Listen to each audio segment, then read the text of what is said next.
is our leader right now in this season in your life?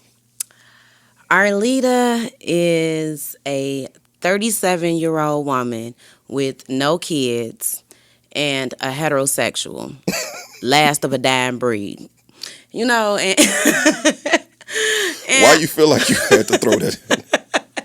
it's the truth. It's not many of us left standing straight up. So shout out to the heterosexuals. Shout out to the LGBTQIA plus community.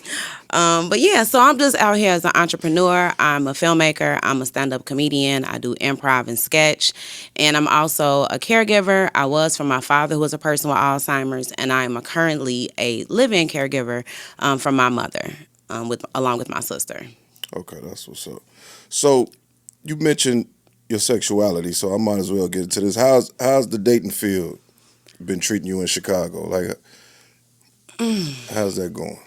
I know it's treacherous. It is treacherous in Chicago. Like, and for me to be like single, like I'm open, but like I think that was 2024 was the first year I ever used a dating app. And I used Hinge, but I got on it in DC. Okay, now DC was bussing. Okay, you turn your little dating app on, like you meet men with nice careers. You know what I'm saying? And I was dating black men. They were, they could meet me for tea at 1:00. You know what I'm saying? I thought I was doing something. I turned my Hinge back on. I got to Chicago. I was like, oh hell no, off. Shit was scary. Have you seen them? I don't use Hinge. I know some people that do. I dabbled with it for a hot second. I didn't finish my profile. I was like, you know what? This is not for me. And then what pissed me off is I tried to nickname myself on Hinge. I ain't got no nickname. Everybody know me as Arlietta. Somebody from Chicago gonna report me. Nigga, get off my Hinge. You know me. You could have just messaged me on the gram. Like, I had to fight to get my little page back. So I turned that shit off in Chicago. Oh, baby. Do you find it hard to date now with your career? Or is it pretty... I would say yes. So one is hard because I am typically, because I'm an entertainer, I'm out at date night. You know what I mean? So I'm always busy. And then because I'm a caregiver that one just took care of my father till he passed. So I have extreme boundaries. And I feel like a lot of men come with like, they need this and, they need that. And it's like, oh, you need a caregiver nigga back. You know what I'm saying? So, like, I have real extreme boundaries of, like, what you coming to me with. Right, I understand that. Why you think, like, I think both sides these days are pretty needy. Yes. I think that women feel like they deserve and need all this stuff before a ring is even put on their finger, and even guys expecting husband treatment from their woman without putting forth husband treatment. Where you think all these expectations came from? I mean, I don't know, because Tyler Perry wasn't even out when we was kids. So it's like, I'm trying to figure out what...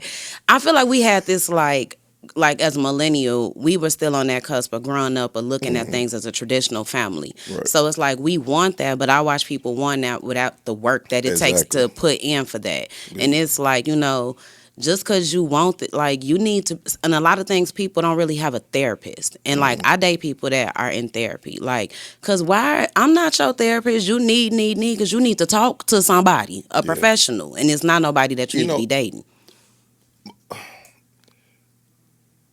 My girlfriend told me I needed therapy, and I took offense to that. I was so offended. Like, ain't nothing wrong with me. But she was like, I didn't mean it to be offensive. I just think that you could benefit from having a conversation with somebody outside of your comfort zone. Yeah, like I would think why black people feel like therapy is such a negative. Well, now it's becoming more positive in our community, but for the most part, when people hear that, like, oh, I think you could use therapy, people get offended. Yeah, I think it's because it's not. We weren't really raised with a lot of therapy. We were raised with, like, if somebody crazy, they on some medication and we not that. You know what I'm saying? Like, I ain't that. You know what I'm saying? But now it's like, it's okay to talk to somebody. Like, I've been in therapy for 8 years.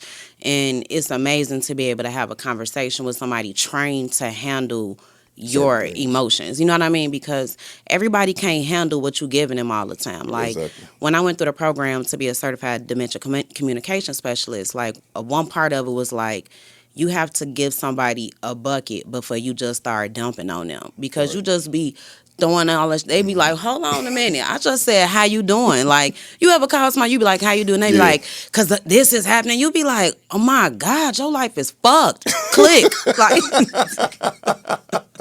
Would you consider yourself an empath? Like, yes.